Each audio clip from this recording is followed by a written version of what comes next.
a fire extinguisher is not a magic cure. It goes back to common sense. If you got a real small flame on the stove, fire extinguisher would be the way to go to put it out. Okay. But if it's done grown, say a blaze this high or higher and a lot of smoke involved, the best thing to do is leave it alone, go outside, shut the door and call 911 and let the fire department handle it. Be on your way. Because Okay. this other day a guy walked in our station, me and Captain King talked to him, he'd been burnt real bad. And what happened was he had a fire and he went outside like he should, but he happened to remember that he left his car keys in the house. So he enters the house, the fire's grown now, and he winded up in Vanderbilt. I'll bet. And he's lucky to be alive today. So we teach kids, if you have a fire, go outside, stay outside, don't never go back in a burning building. Right. But no, kids take a note, but a lot of times us grown-ups You think you can run in real quick? and run in and run out, and his clothes caught on fire. What happened? And you got in a lot of trouble. Okay. So now we've got candles.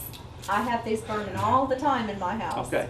Most people, I would say, has got scented candles in the house. Me and Captain King, we've seen the evidence of this. But we always see the bad end of it. And we've seen it. Trust me. What can happen? Well, we get careless. Most of the time that the fire starts with these is in the bathroom, where a towel will get too close. You'll lay it down or it gets moved over some and it's going to catch fire. If you got a cat in the house, we highly don't recommend these. A cat, when he sees the flame, he wants to touch it. And he'll take his paw and he'll move this around and cause fire. We've actually seen this happen here in the city of Pulaski. But really and truly, we don't recommend scented candles. Because they okay, it's just like the stove. They okay if you respect them and keep on top of it. But people make mistakes. They will put something next to it, lay a book next to it, it gets knocked over, it gets moved, newspaper too close, and then they call us. So really we don't recommend a scented candle. Okay. Because people will take them for granted and get in trouble quick. It just happens. Right. And also, on candles, a lot of times at night, say, if your electricity goes off, we have a storm. Right.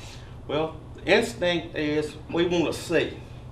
So what do? We run and grab a candle, if we can find the matches. But we'll go find a candle and we'll light it. We'll start walking around the house. Maybe even a small child will get in on this act. Yeah. Well, next thing you know, they done caused a fire. So with that, we recommend everyone have a flashlight, mostly in the bedroom, even for small children. They need a flashlight in the bedroom. We don't have to rely on the candle anymore Very good. for light. But that's happened also. Sure. What we talk about here is not only in a big city, but in a small city like Pulaski, this stuff occurs. They cause fires. That's why we dwell on it so much. And we've got our space heater right here. Tell me about this one. Well, space heater. This is kind of the old type. Now the units are more compact and they got blowers on, which is no. This is the old-fashioned kind, like I say, just Right. left in a lot of radiant heat. When they get knocked over, they're supposed to automatically go off. But we don't find that the problem.